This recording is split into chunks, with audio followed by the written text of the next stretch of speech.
जर बघितलं तर तुम्ही किती प्रयत्न केला तरी आम्ही तिघं एकमेकाच्या पायात पाय घालणारे नाही आहोत.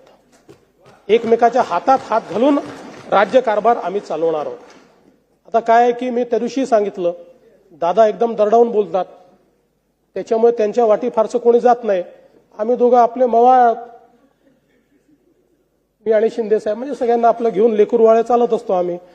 त्यामुळे तुम्ही कितीही त्या ठिकाणी काड्या घालण्याचा प्रयत्न केला किंवा बांबूची लागवड केली तरीही आज आपण जर बघितलं तर तुम्ही किती प्रयत्न केला तरी आम्ही तिघं एकमेकाच्या पायात पाय घालणारे नाही आहोत. एकमेकाच्या हातात हात घालून राज्यकारभार आम्ही चालवणार आहोत. आता काय आहे की मी त्या दिवशी सांगितलं, दादा एकदम दरडावून बोलतात, त्याच्यामुळे त्यांच्या वाटी फारसं कोणी जात नाही. आम्ही दोघं आपले मवाळ, मी आणि शिंदे साहेब, म्हणजे सगळ्यांना आपलं घेऊन लेकरवाळे चालत असतो आम्ही. त्यामुळे तुम्ही कितीही त्या ठिकाणी काड्या घालण्याचा प्रयत्न केला किंवा बांबूची लागवड केली तरीही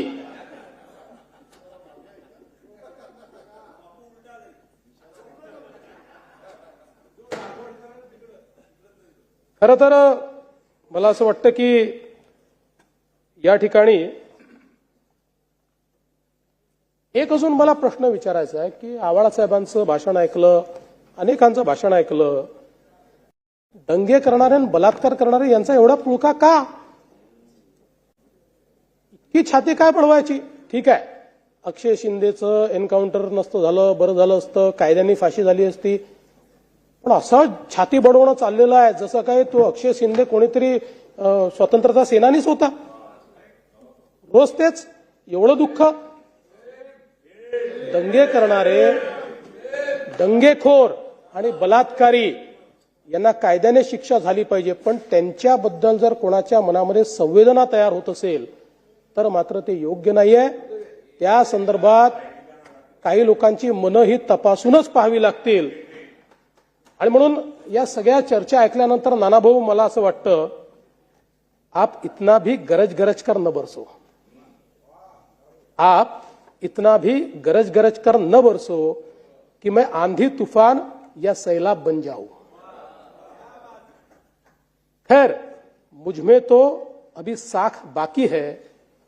आप टटोलना खुद को और अपनी फितरत को. सच बोलो, आप में वो पहले वाली बात कहां बाकी है?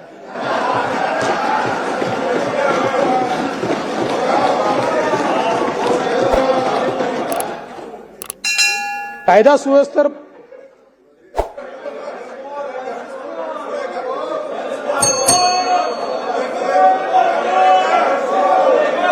अरे हा काय मुशायर आहे?